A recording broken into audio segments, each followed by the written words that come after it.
Guys, so we're back for another video of reacting to creepypastas or Mr. Nightmare. So today we're reacting to Five Nights at Freddy's, titled Trapped at Freddy's. So here we go.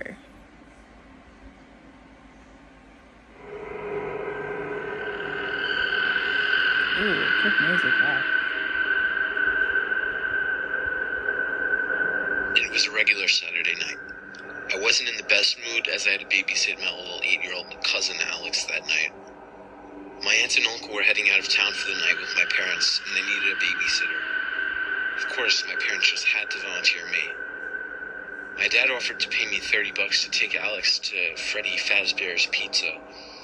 I would have rather stayed home and just watched TV, but making $30 to sit at a pizzeria and watch animatronics for an hour at most seemed like a good deal. Before leaving, my dad handed me $50, the extra $20 for whatever the cost was for the food and games. I would obviously pocket the change. My aunt and uncle dropped Alex off as they left with my parents. I greeted Alex and tried talking to him, although I didn't expect much conversation from an 8-year-old. It was around 8 o'clock when we left. I had never been to this place. I imagined it would be like Chuck E. Cheese. I did, however, know that this place had a bad history and that it would be closed by the end of the year. Alex seemed excited on the way there. I couldn't relate. I remember having always been afraid of those singing animatronics in these kinds of places when I was younger. We got there at around 8:15. The last show of the night started at around 8:30. I remember outside seeing a help wanted sign for a security guard. I wondered why a place like this would even need a security guard, but I shrugged it off. We sat down at a table and I got a pizza for us. It tasted no better than a frozen pizza or what you would get at a Chuck E. Cheese. I didn't expect much more though. The atmosphere seemed a little outdated, like something that would fit in the early 90s. The place wasn't particularly nice or clean, but it was still very popular, which made me wonder what could have happened to make it have to close by the end of the year. While eating, there was suddenly a loud drum roll, followed by a voice introducing the characters. The kids all cheered as the curtains opened up, revealing the 3 animatronic singers, Freddy, Bonnie, and Chica. I was shocked. These animatronics looked old and a lot less detailed than I was expecting. They looked creepy. As they sang their first song, Alex, along with all the other kids, seemed to be enjoying it. Even most of the parents seemed to be smiling and having a nice time. But I just stared with a blank expression on my face. The animatronics' movements were pretty smooth and impressive, though. I guess they made up for the looks. After they finished their first song, the chicken in the back, Chica, I swear, turned its head and looked straight at me. Oh my god. It wasn't by chance. Its eyes were fixed right on me. Oh my god. I stared back, a little freaked out. Maybe they were programmed to make eye contact like this, but for how long? It was staring at me for at least 30 seconds. Both the other animatronics were turning their heads and eyes to look at the whole crowd, but not Chica. It wasn't until the next song started that Chica finally started moving its head again. I felt a bit relieved, considering maybe I was just being a little paranoid, letting my childhood fear of animatronics get the better of me. At least Alex seemed to be enjoying himself. The song went on for about 3 minutes before ending. I had at this point completely calmed down until it happened again. As the song ended, Chica turned its head to face me, eyes locked onto mine. But this time, Bonnie turned its head to me as well, making eye contact. "What the fuck?" I said, obviously loud enough for Alex to hear me, as he looked at me with a curious stare. I pointed out to Alex that the 2 animatronics were looking at me. He didn't even acknowledge what I said. As Freddy spoke to the audience, both Bonnie and Chica's fake eyes were locked onto mine. My heart started beating twice as fast. At this point, I was freaking out in my seat. Why was nobody turning around to see what the 2 robots were staring at? Was anybody acknowledging what was happening? I got up out of my seat to go refill my soda at the fountains, frightened to look behind me at the stage. I refilled my cup and stalled by slowly putting on a new lid and straw. I was just waiting for the next song to start or some kind of intermission. I just couldn't turn around to look at the stage. Suddenly, I heard Alex call my name. I had to turn around now. It's okay, I thought. There was no way the animatronics were still looking at me after leaving my seat. I turned around to look at Alex, but I saw at the corner of my eye the two heads staring at me. I dropped my cup of soda on the floor out of shock. An employee came over and asked me if I was alright. I asked him why the hell the two animatronics were staring at me. Just as I was saying this, I heard Freddy on stage say it was time for intermission. I turned my head to look at the stage, and the curtains were already closing. The employee explained to me that the animatronics were designed to make eye contact with people before he walked off. I could tell he hadn't taken me seriously. At least the curtains were closed and I couldn't see them anymore. But still, I just couldn't forget how they looked at me. They stared directly at me, but the way they stared at me, it didn't feel happy or friendly. It felt evil. I asked Alex if he was ready to leave, because I wanted to get the hell out of that place.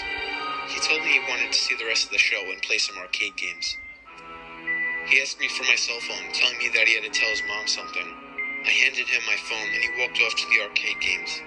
As he walked off, I noticed another mini stage away from the main stage. It was called Pirates Cove. The stage had the curtain closed and a tiny sign out front that read out of order.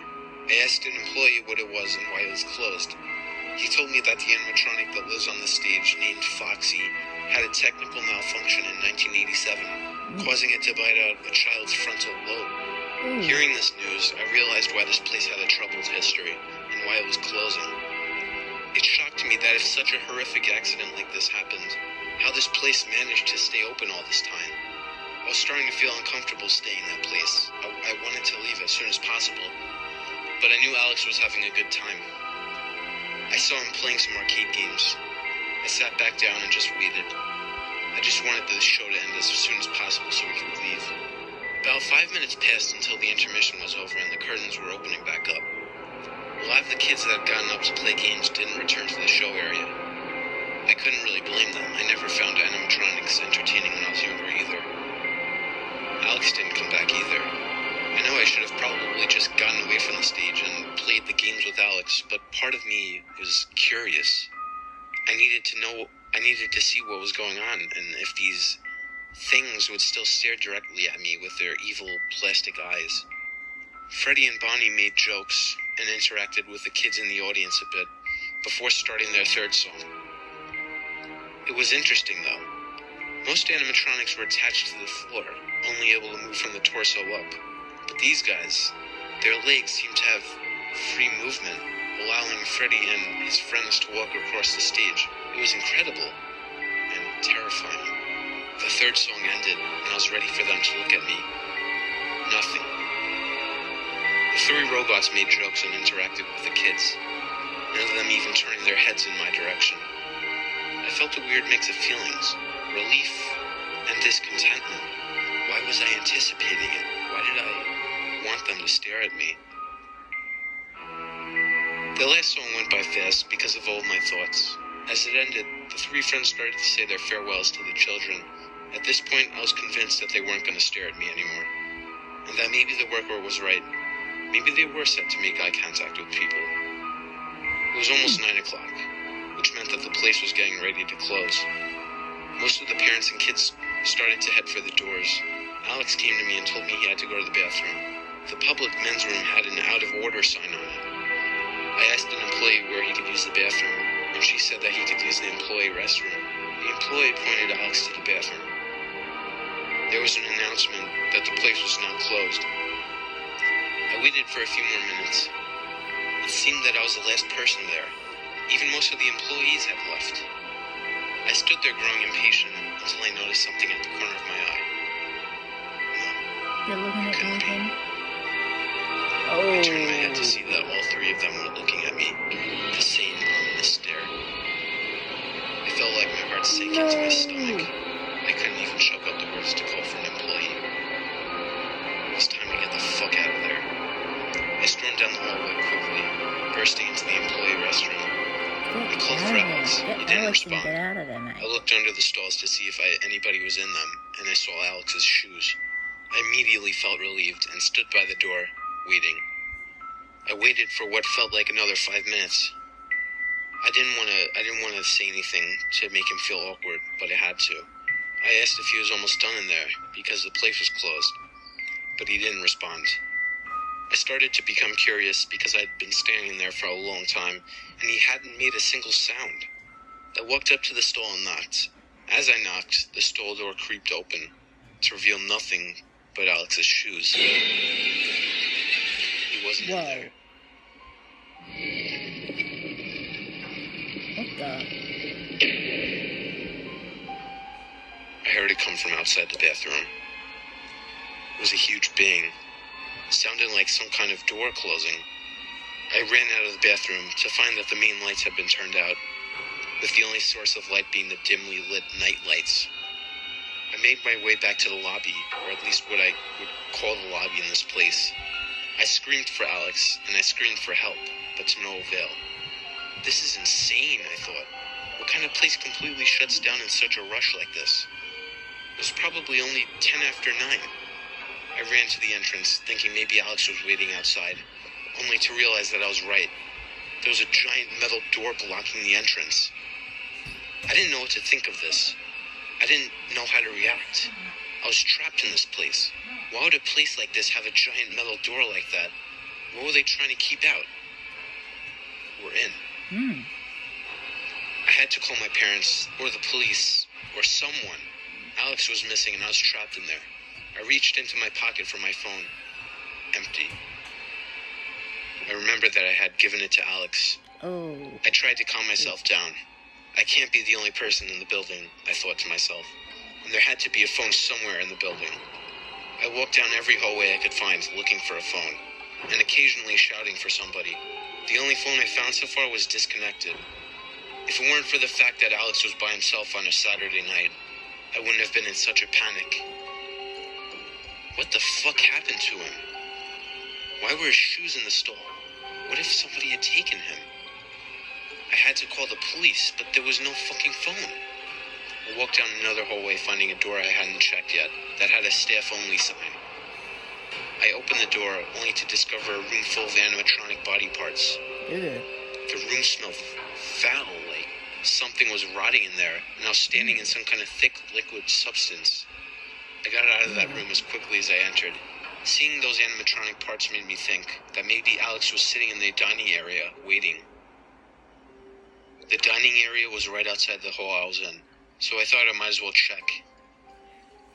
Navigating the barely lit building was pretty difficult, but also creepy. When I got to the dining area, I called for Alex, but there was no response. Suddenly, I noticed something through the corner of my eye. I could see that the curtains on the stage had been opened again. I could have sworn they'd been shut after the show. I didn't want to turn my head, in fear of what I was expecting to see. But before I could give myself more time to think, I turned my head to the stage, to see Chica and Freddy on the stage. There was a third one. I knew there was a third one. Oh. The bunny. The bunny was missing. Oh, bunny's missing. Where was the bunny? I was able to make out in the dark the heads of the two animatronics, facing me. I ran out of there as quickly as I could, back into the dark hallways. I stopped to catch my breath, but I heard something coming down from the hall. There were footsteps coming my way. I was saved. Somebody was there. I ran closer to the source of the footsteps, yelling for help. As I got closer, I slowed down, noticing that the footsteps were very heavy, unnaturally heavy for a human being. I stopped, thinking something wasn't right. The flickering light ahead of me didn't provide enough light to see the source of the footsteps yet. As the footsteps got closer,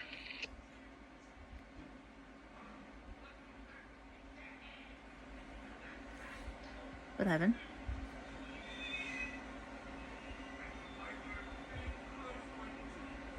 I wasn't able to let out a scream. The robot started walking toward me, and at that instant, I ran to the nearest room, which happened to be a security room. I looked for anything to defend myself with. There were no weapons, but there was a button on the wall that seemed to be a door control. The footsteps were getting closer, almost outside the room. I ran to the wall and threw my fist onto the button, causing a giant door to close down to the floor. The robot banged on the door for a few seconds. Before, the only noise was the buzzing sound of the dim fluorescent light in the room. How was this possible? How could these animatronic performers have the ability to roam freely? Why the hell was that thing following me? These things, are they alive? These nightmarish thoughts kept pouring into my mind that I almost didn't even notice the heavy footsteps coming from the opposite direction. I turned around, realizing there was another opening to the room, with an identical door switch. I immediately sprang to the door, slamming my hand on the button, not wanting to see what was coming down that hall. I sat in the room, feeling safe for a few moments, until I remembered that Alex was missing. I had to find a way out of there. But there was no way I could step back into those hallways until I knew those things were gone. There were 2 windows in the room, facing either side, with a view into the hallways. I couldn't see anything outside, though. It was pitch black. I noticed that under the door buttons on both sides, there were 2 buttons that were labeled light. Maybe these lights were for outside the security office. I needed to make sure that the robots weren't outside. I flipped the switch on the left side of the room to reveal the bunny's face staring at me through the glass. I hit the light switch again to turn it off. I didn't want to see that thing. I didn't want to see that thing looking at me through the glass. I moved across the room to the other side, pressing the light switch. I almost fell to the floor in fear. It was Chica, the animatronic chicken, staring at me through the glass. Her mouth was open disturbingly wide, revealing a second pair of teeth inside of her beak. These teeth were smaller and seemed human-like. She banged her hands on the glass, keeping eye contact with me. I shut the light when I couldn't take the sight of the thing anymore. I sat in the chair in the middle of the room, balled up like a baby. This can't be happening, I kept telling myself. Both robots reminded me of their presence with constant knocking on the glass. I feared that they might break the glass. I didn't know what they were going to do to me if they got me, but I imagined the worst. I couldn't see anything through the glass, but I knew they were still there, watching me. While looking around the room, I found a flashlight in one of the drawers, and on the desk, I noticed the camera system. 1 second. I need my cuddle buddy. Turned it on, and a bunch of screens turned on, surveilling probably every room in the building. I looked at a screen displaying the show stage. Freddy the bear was on the stage, staring right into the camera. I looked at another screen that displayed the Pirate's Cove that I had seen earlier. There was an animatronic poking its head out of the curtains. I remembered that the employee told me that it was named Foxy, and while he was in disrepair, he was still turned on?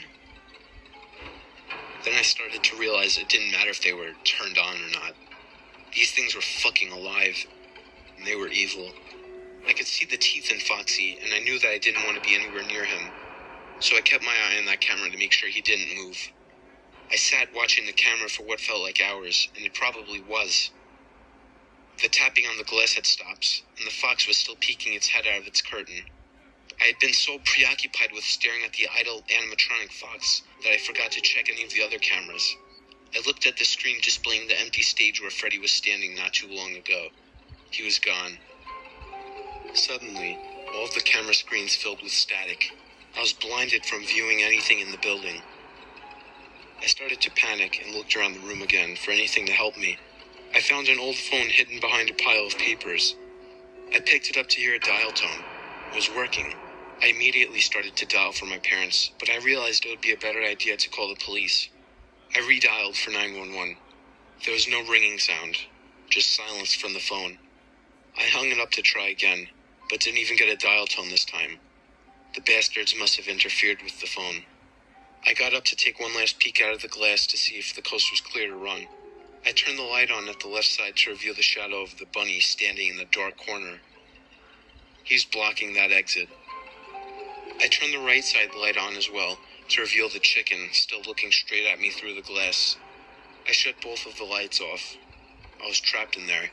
There was no way I would try to outrun them. I didn't know how fast they were. I sat down in the chair, knowing my only option was to wait. I tried to rationalize the situation and calm myself down. Alex is 8. It's not like he's a toddler, I thought. And plus, he has my cell phone. He probably already called his or my parents, and I'm sure they're all on their way here now, I convinced myself. I checked my watch. It was almost 12 already. The cameras were still filled with static, and I was unable to do anything at that point. All I could do was shut my eyes and wait. I shut my eyes, thinking that everything would be fine come morning time. I still don't know how, but I had actually fallen asleep from closing my eyes for a while. I didn't think falling asleep in this kind of situation was possible. Like, your body would be in fight or flight mode. Your adrenaline would be rushing. Your body just wouldn't let you fall asleep. But somehow I did.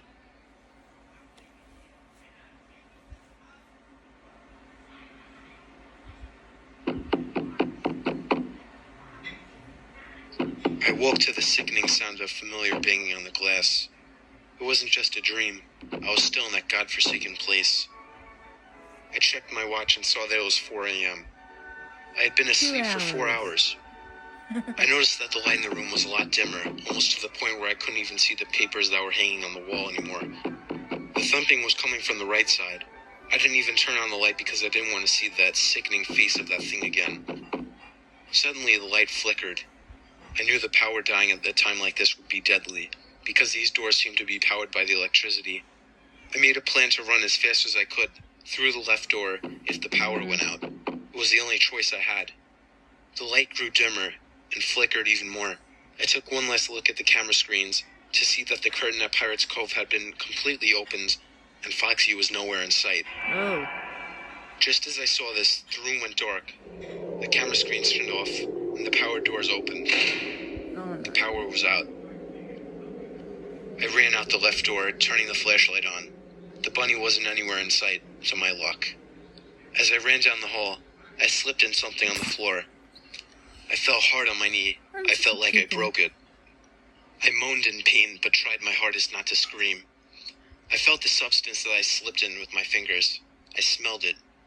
It was blood. I was laying in a big puddle of blood. Ew. I immediately assumed it was the blood of Alex and almost let out a cry of pain and sickness. I tried to get on my feet, but the pain in my knee was unbearable. I started to crawl down the hall with blood all over my arms and legs. I didn't know where to go or how to escape. They would surely catch me now. My luck seemed to have run out because I heard heavy footsteps coming fast down the hall. I had to act quickly, but I didn't know what to do. I looked around me and found a door. I didn't care what room it led to. I just had to get out of the hallway. The footsteps were getting closer. I shut the flashlight and managed to reach the doorknob, pushing the door open. I crawled into the room and pulled the door shut as quickly and quietly as I could. I waited in the darkness as the footsteps came closer and closer until they were right outside the door, and then it stopped. Whatever it was right outside the door. I put my hand over my mouth to muffle my breathing and leaned against the door to block it in case the thing tried to get in.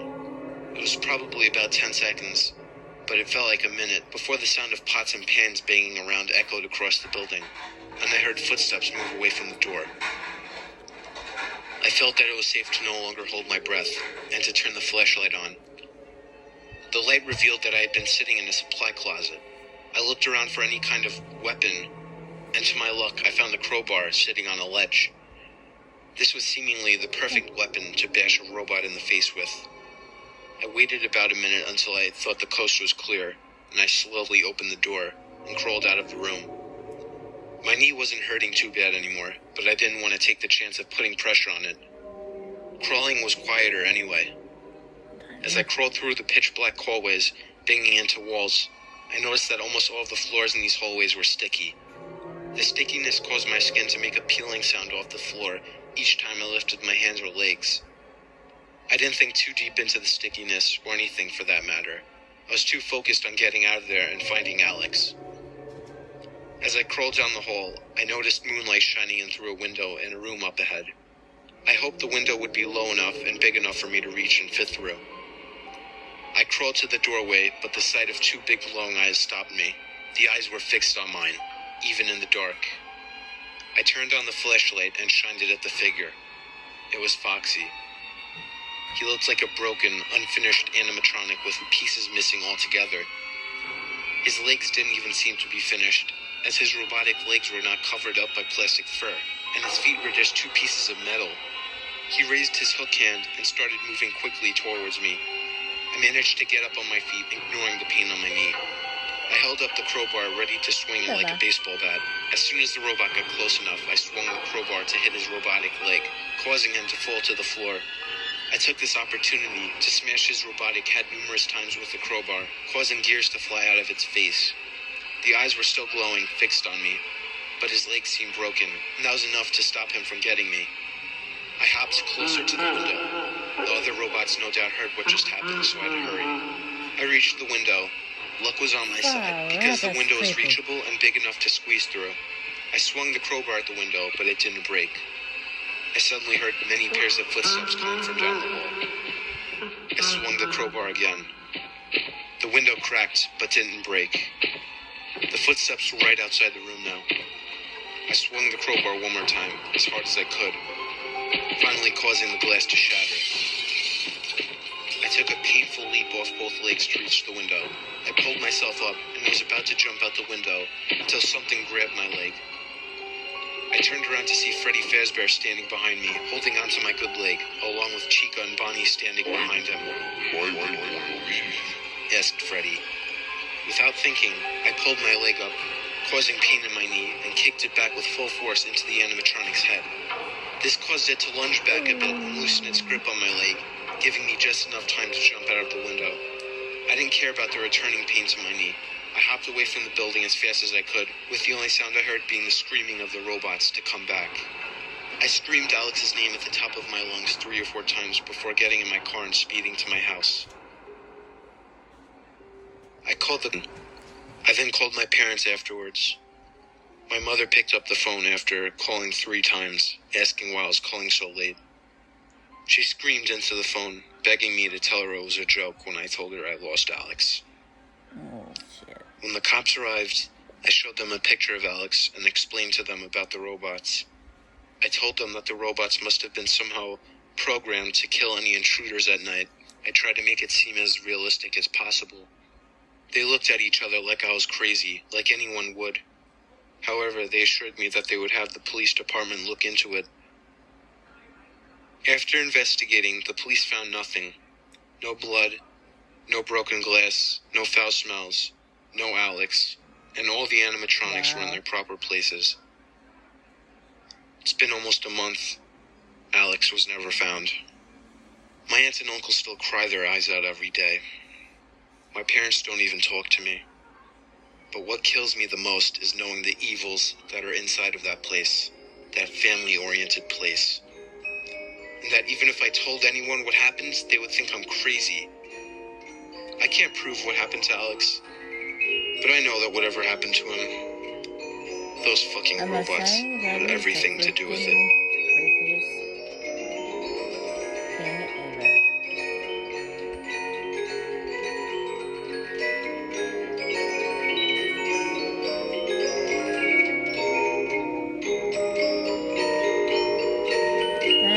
And goodbye. Fuck. That was crazy. Like, I'm gonna be completely honest, I have heard this story before, but I've never reacted to it. So this is like my first time reacting to it and actually listening to it. And I must say, my body is trimming right now. Like, you know, when you have that feeling on the inside. Like, I think I said that to the first reaction video that I did. Of where my body felt, like on the inside, my body was like shaking. But also my head was like feeling funny and all that. And I'm like, But yeah. But no, that was a good story. I must say the movie was good. Like, I could not stop watching it. Oh my god, Rahala, you scratched my leg. You can't scratch my leg earlier. Didn't even notice.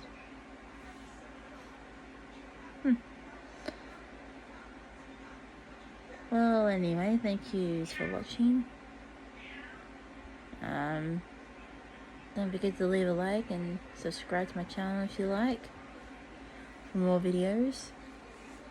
And if you know any other videos I should be reacting to, leave it in the comments. Have a good day, guys. Bye.